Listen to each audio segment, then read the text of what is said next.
You know that person who always seems calm, not cold, not distant, just steady.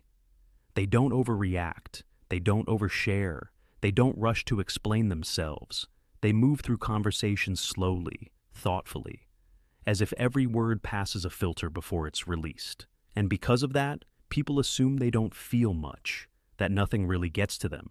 But the truth is the opposite. They feel everything, often more than most people.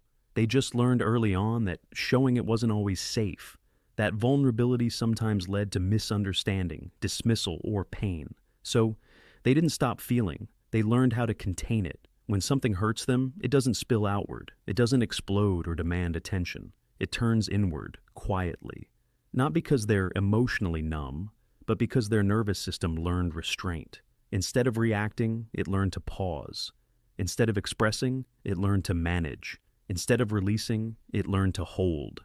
Their emotions didn't disappear. They became compressed. Inside, everything is intense. Joy feels brighter. Sadness feels heavier. Empathy runs deep and wide. But on the outside, stillness. They can sit across from you, listening calmly, nodding gently, while feeling 10 different things at once. That's why they're often incredible listeners. They notice the shift in your tone, the hesitation before you speak, the sentence you almost say, but don't, the smile that arrives a second too late. They don't interrupt, they don't confront, they don't rush to respond, they store it. This creates a quiet contradiction. They feel deeply, but express selectively. They care intensely, but cautiously, because closeness, at one point, came with consequences, and openness required recovery. So they learn to be emotionally economical, only opening up when it feels safe, only sharing what they know they can afford to lose.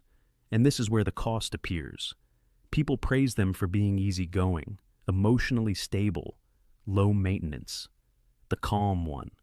But no one asks what it takes to stay that composed, what it costs to constantly regulate, to edit yourself in real time, to feel deeply but never fully show it. Over time, a quiet grief forms. Not grief for someone else, but for the version of themselves that once expressed freely, the one who laughed without restraint, cried without explaining, felt without filtering. They don't want to fall apart. They just miss being unguarded. And maybe that's the real psychology here. People who feel deeply but rarely show it aren't emotionally distant. They're emotionally precise. They carry their emotions the way someone carries something fragile, close, protected, handled with care. And if they ever let you see what they carry, even a small part of it, that's not silence. That's trust. If this resonated, consider subscribing. More videos like this are waiting.